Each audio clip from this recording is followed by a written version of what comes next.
नमस्कार बच्चों, क्या हुआ? हैरान रह गए कि ये अचानक से इतनी तेज बारिश की आवाज कहाँ से आ गई? कि बादलों की आवाज कहाँ से आने लगी? आपका हैरान होना वाजिब है, लेकिन मैं आपको बता दूं कि आज की इस डिजिटल कक्षा में जिस विषय पर हम बात करने वाले हैं, वो इसी बारिश और इन्हीं बादलों से संबंधित है। तो आज हम जिस कविता को पढ़ने वाले हैं, वो है कवि सूर्यकांत त्रिपाठी निराला द्वारा रचित कविता उत्साह। तो आइए सबसे पहले कुछ जानकारी हासिल करते हैं कवि सूर्यकांत त्रिपाठी निराला के विषय में। सूर्यकांत त्रिपाठी निराला, जिन्हें छायावादी युग का एक आधार स्तंभ माना जाता है। छायावादी युग, जिसके मुख्य रूप से 4 स्तंभ माने जाते हैं: जयशंकर प्रसाद, महादेवी वर्मा, सूर्यकांत त्रिपाठी निराला और सुमित्रा नंदन पंत। इनमें से सूर्यकांत त्रिपाठी निराला का स्थान विशेष रूप से प्रमुख है। सूर्यकांत त्रिपाठी निराला का जन्म बंगाल की महिषादल रियासत में 21 फरवरी सन 1899 में हुआ था और तभी से वसंत पंचमी पर उनका जन्मदिन मनाने की परंपरा है। जीवन का आरंभिक पक्ष यानी उत्तरार्ध इलाहाबाद में बीता। वहीं तारागंज मोहल्ले में स्थित राय साहब की विशाल कोठी के ठीक पीछे बने कमरे में 15 अक्टूबर 1961 को उन्होंने अपने जीवन की यह लीला समाप्त की, यानी उनकी मृत्यु हुई।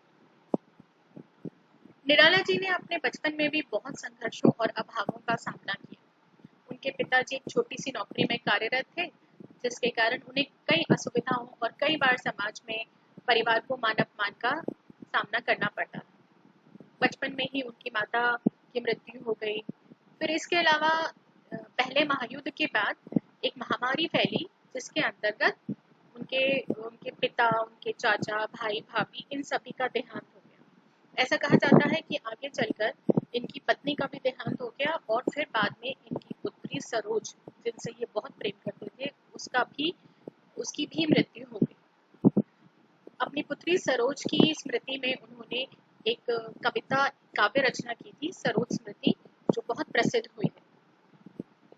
धीरे धीरे ये इनका जीवन संघर्षों में, अभावों में चलता गया, व्यतीत होता गया, मगर कुछ भी हो, इन्होंने कभी भी अपना साहस नहीं गंवाया। जैसा कि मैंने पहले बोला है, निराला जी छायावादी काल से संबंधित है। छायावादी काल वो काल था जब जितने भी साहित्यकार थे, उन्होंने जो कविता लिखने की एक परिपाटी चली आ रही थी, जो रूल्स रेगुलेशंस, जो नियम चले आ रहे थे, उनको तोड़ा। मुक्त छंद कविता लिखी, तुकांत कविता लिखी। फिर दूसरी विशेषता यह रही कि छायावादी कवियों ने, छायावादी कवित्रियों ने प्रकृति को आधार मानकर अपने भावों की अभिव्यक्ति की। उन्होंने प्रकृति का मानवीकरण करते हुए अपने भावों की, लोगों के भावों की अभिव्यक्ति की। तभी से हमने साहित्य में, काव्य में प्रकृति का मानवीकृत रूप भी देखना शुरू किया, हमें देखने को मिला। तो आज निराला जी द्वारा रचित जिस कविता के बारे में हम पढ़ेंगे, हम बात करेंगे, वो है उत्साह। ऐसा माना जाता है कि निराला जी ने बहुत सारे प्राकृतिक उपादानों को अपने कविता का, अपनी लेखनी का आधार बनाया, पर बादल उनका एक प्रिय विषय रहा है। बादल को लेकर उन्होंने बहुत सारी रचनाएं लिखी। तो इस कविता में उन्होंने बादल के माध्यम से कवि को उसकी सामाजिक जिम्मेदारी के प्रति, अपनी सामाजिक जिम्मेदारी के प्रति उसको एहसास दिलाया है। उसको ये बताया है कि जिस प्रकार बादल गरज कर अपनी जिम्मेदारी को पूरा करता है, उसी प्रकार कवियों की भी जिम्मेदारी है, एक कवि की, एक साहित्यकार की भी ये जिम्मेदारी है कि वो समाज को अपनी लेखनी के माध्यम से एक शांति, एक संतुष्टि और नवचेतना प्रदान करें। तो आइए देखते हैं इन्हीं भावों को उन्होंने किस प्रकार अभिव्यक्त किया। उत्साह। निराला जी कहते हैं बादल गरजो। अब आप यहाँ देख रहे हैं कि जो उत्साह है ये एक आह्वान गीत है। आह्वान यानी किसी को संबोधित करना। अब आप जैसे यहाँ देख ही रहे हैं बादल गरजो, वो बादल को कहते हैं हे बादल गरजो, उसको संबोधित करते हैं। अब कवि बादल को संबोधित करते हुए कहते हैं घेर घेर घोर गगन धाराधर ओ। वो कहते हैं हे बादल तुम चारों तरफ से इस गगन को घेर लो, आच्छादित हो जाओ चारों तरफ से इस आकाश पर, इस अंबर पर। और किसको संबोधित करते हैं? धाराधर को। धाराधर बोला क्या है? बादल को। धारा मतलब पानी, धर मतलब धारण करना, यानी पानी को धारण करने वाले बादल तुम चारों ओर से इस गगन पर आच्छादित हो जाओ, इसको घेर लो। वास्तव में बादल में कभी क्रांति का स्वर सुनता है। वह उसके गड़गड़ाते स्वर पर मोहित होकर कहता है ओ बादल तुम खूब गरजो, कड़को गड़गड़ाओ, तुम अपनी भयंकर गर्जन तर्जन से इस आकाश को घेर लो। आगे कवि कहते हैं बाल कल्पना कैसे पाले, विद्युत छवि उर्मे कवि नवजीवन वाले। अब यहाँ पर देखिए कवि ने बादल की कल्पना कैसे की है? एक छोटे बच्चे से की है। किस प्रकार की है? पहले तो वो बादल के बारे में बताते हैं काले घुंघराले, जैसे कि काले घुंघराले बाल होते हैं, जैसे कि आप यहाँ देख भी रहे हैं एक बच्चे के ये घुंघराले बाल हैं, कि जिस प्रकार काले घुंघराले बाल होते हैं बच्चे के और वो बहुत सुंदर लगते हैं, तुम्हारा स्वरूप भी बिल्कुल ही वैसा है, यानी तुम्हारे केश कितने सुंदर काले और घुंघराले। अर्थात वो बादल का जो स्वरूप है उसकी कल्पना बच्चे के घुंघराले बालों के समान कर रहे हैं। बाल कल्पना कैसे पाले, जैसे बच्चे की कल्पना का विस्तार असीमित है, बच्चा नित नई कल्पना करता है, उसी प्रकार जो तुम हो वो कल्पना के विस्तार के समान अत्यंत घने हो। कवि बादल को कवि की संज्ञा देते हुए कहता है, क्या कहता है? विद्युत छवि उर्मे कवि नवजीवन वाले। यहाँ पर कवि बादल को कवि की संज्ञा प्रदान करता है, उसे कवि के समान बताता है और क्या कहता है? अपने हृदय में बिजली की चमक छिपाए हुए ओ कवि, संसार को नया जीवन देने वाले ओ कवि, तुम अपनी भावनाओं में वज्र छिपाकर समूचे संसार में जोश का पौरुषमय स्वर भर दो। वज्र छिपा नूतन कविता फिर भर दो बादल गरजो। अपनी भावनाओं में वज्र छिपाकर समूचे संसार में पौरुषमय स्वर भर दो।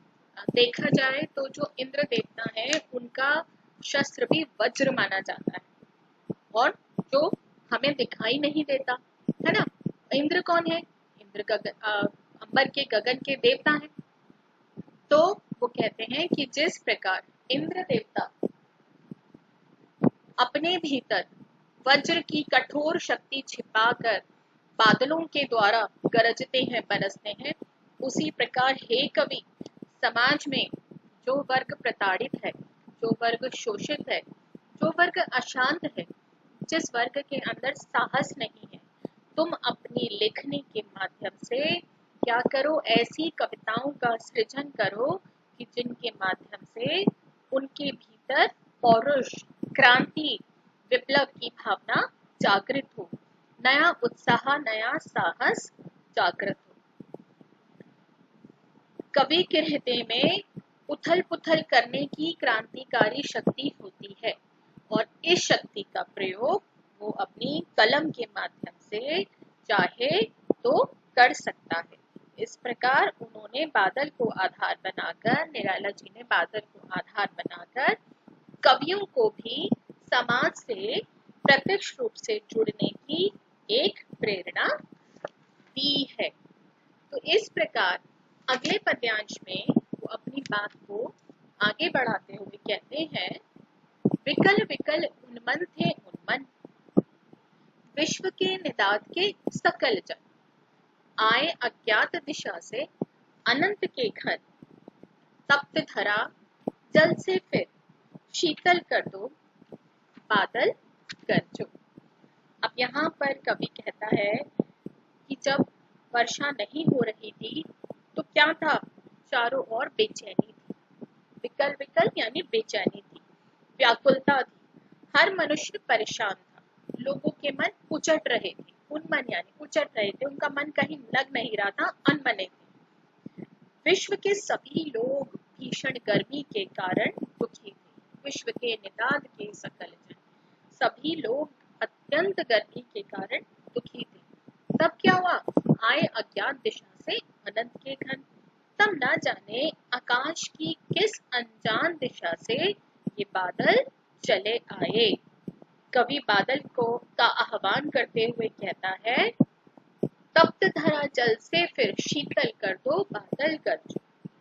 बादलों तुम खूब बरसो और गर्मी से झुलसे लोगों को शीतल कर दो, उन्हें ठंडक पहुंचाओ यानी शीतलता प्रदान करो और खूब गरजो।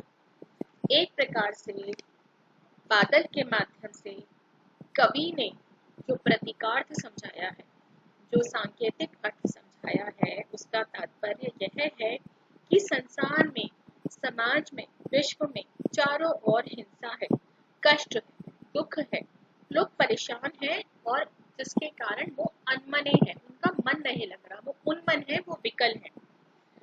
तब न जाने कौन छाया सा बनकर आता है और दुख से पीड़ित धरती के लिए कल्याण और मंगल की वर्षा करके जाता है। ये किसका कर्तव्य है?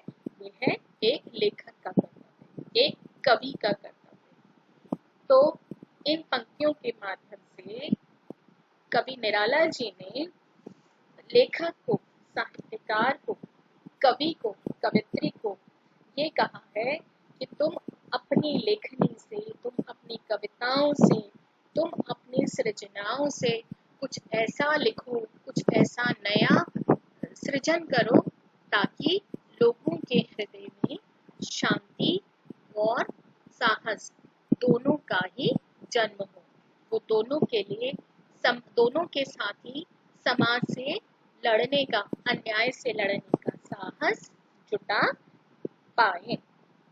इस प्रकार आपने देखा कि निराला जी ने बादल और उसके साथ साथ कवि या हम बोले एक सृजनाकार, एक साहित्यकार, दोनों को ही कर्तव्यों का एक साथ चित्रण करते हुए कविता में एक विशेष सौंदर्य उत्पन्न किया।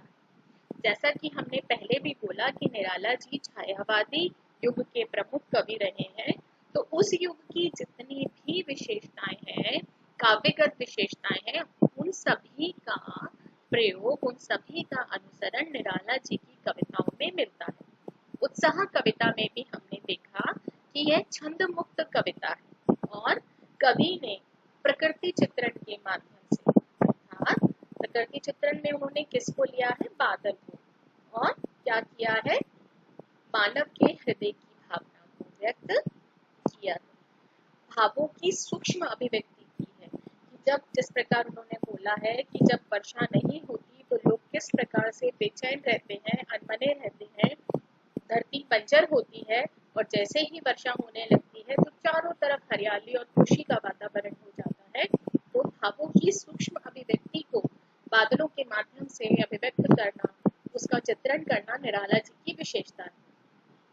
उन्होंने कविता में नाद सौंदर्य उत्पन्न करने का भी प्रयत्न किया है, जिससे कविता में एक ऐसा गुण उत्पन्न हुआ है जिससे उसको गाया जा सकता है। गेयता का गुण उत्पन्न हुआ है, जैसे घेर घेर घोर गगन धाराधर ओर विद्युत छवि उर्मी। इस प्रकार कविता में नाद सौंदर्य की भी उपस्थिति है। कवि ने जिस प्रकार से बादल के माध्यम से धरती में शांति, सुख और हरियाली की कल्पना की है, उसी प्रकार सांकेतिक अर्थ में कवि ने ये बताया है कि एक कवि का भी कर्तव्य है कि वो लोगों के मन में भी इसी प्रकार की हरियाली, शांति और एक नवीन उत्साह का सृजन करे। कवि ने दोनों ही स्थितियों में, चाहे वो बादल के संदर्भ में हो, चाहे एक साहित्यकार के संदर्भ में हो, दोनों के बीच में, दोनों के मध्य में एक सामंजस्य जोड़ते हुए समाज को, पाठक को एक नया संदेश देने का सफल प्रयास किया है। आशा करती हूँ कि आपको ये कविता बहुत अच्छी तरह से समझ आ गई होगी और ये आपके सामने कविता का एक सार है जो कि एक शाब्दिक अर्थ के रूप में है, और प्रतीकार्थ, जैसा कि हमने पूरी कविता को समझाते हुए बात की कि वो किस संदर्भ में प्रतीकार्थ है, वो आप बहुत अच्छी तरह से आत्मसात करें। नमस्कार।